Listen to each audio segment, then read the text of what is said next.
এটা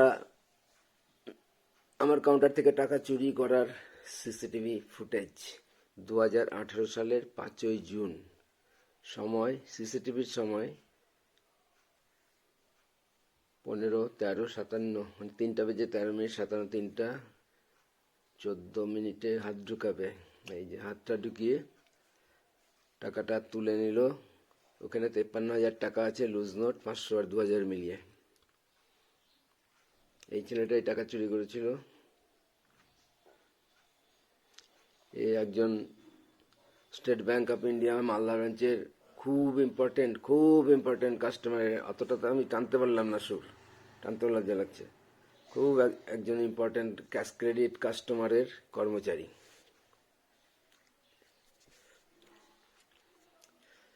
আমাকে বকাঝকা ভয় দেখানো ওইসবের যে ভয়েস রেকর্ডটা আছে, ওইটা দিলে, ওইটা শুনলে বোঝা যাবে যে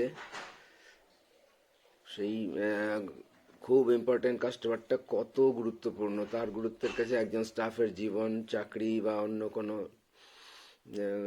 স্বার্থ অনায়াসে ত্যাগ করা যায়।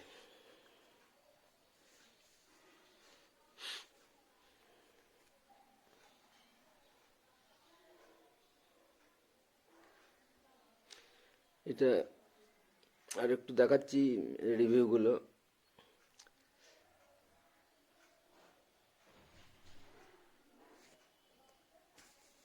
ব্যাকওয়ার্ড আর ফাস্ট ফরওয়ার্ড করে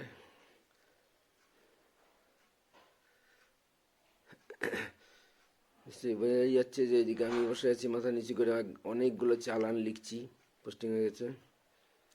হাত ঢুকিয়ে আছে সেই চোর, টুপি পরে দাঁড়িয়ে আছে, পাশে লাল জামা নীল টুপি, সেটাই হচ্ছে চোরের সঙ্গী। চোরের চুরির পারপাসে একে নিয়ে এসেছিল এবং সেই দিনই প্রথম দেখেছি আমি, প্রথম এবং শেষ অবশ্যই।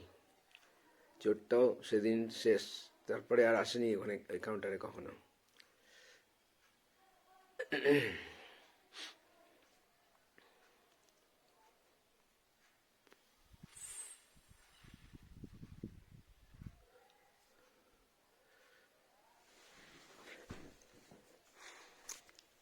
যেবার ব্যাকওয়ার্ড করে দেখাচ্ছি, ক্লিপটা আমি তৈরি করছি, ব্যাকওয়ার্ড করে দেখাচ্ছি, পরিষ্কার বোঝা যাচ্ছে। এটা অবশ্য মোবাইল, ফেসবুকে বা অন্য কোনো জায়গায় পোস্ট করলে এই ছবিটা নষ্ট হয়ে যাবে, এত ক্লিয়ার থাকবে না, গোলাপি ভাবটা থাকবে না, যেটা থেকে বোঝা যায় যে এটা 2000 টাকার নোট। এটা আমার মোবাইলে অবধি ঠিক আছে, আর বড় কম্পিউটারে তো আরও পরিষ্কার। ডাইরেক্ট পেন ড্রাইভ থেকে দেখলে কম্পিউটারে একদম এত পরিষ্কার যে আমার ধারণা ছিল না যে এত পরিষ্কার ছবি সিসিটিভি থেকে আসতে পারে।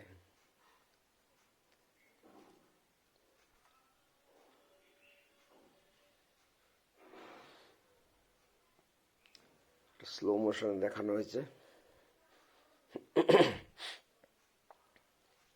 কোনো সময় না দেখলেও চলবে, কেউ যদি কনফার্ম হয়ে যায় যে হ্যাঁ চুরিটা আমার কনফার্ম হয়ে গেছি, তাহলে দেখার দরকার নাই 5 মিনিট 11 সেকেন্ড ধরে। আজ পর্যন্ত এই 2022 সালের ডিসেম্বর মাসের 26 তারিখে বলছি, আজ পর্যন্ত কেউ ফুটেজ দেখে এতটুকুও সন্দেহ প্রকাশ করতে পারেনি, একজন বাদে। সেই একজনটা, সেটা হচ্ছে পার্ট অফ কনস্পিরেসি, চক্রান্তের অংশ।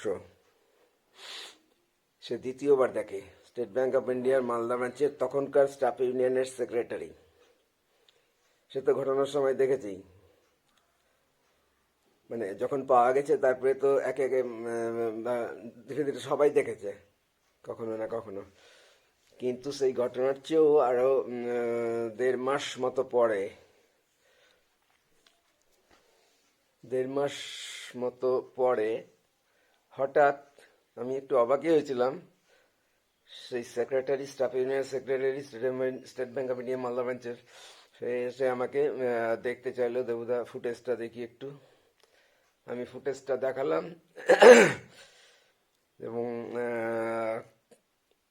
এটা ইন্টারেস্টিং একটা ঘটনা দেখলাম যে ফুটেজটার কমপ্লিট হওয়ার আগেই ও মন্তব্য করে দিল যে এটা চুরি না, এটা টাকা তুলে নি।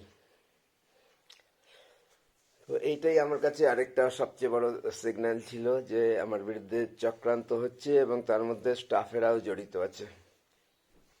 ওই ইউনিয়নের সেক্রেটারি আমাদের ইউনিটের মালদা ব্রাঞ্চের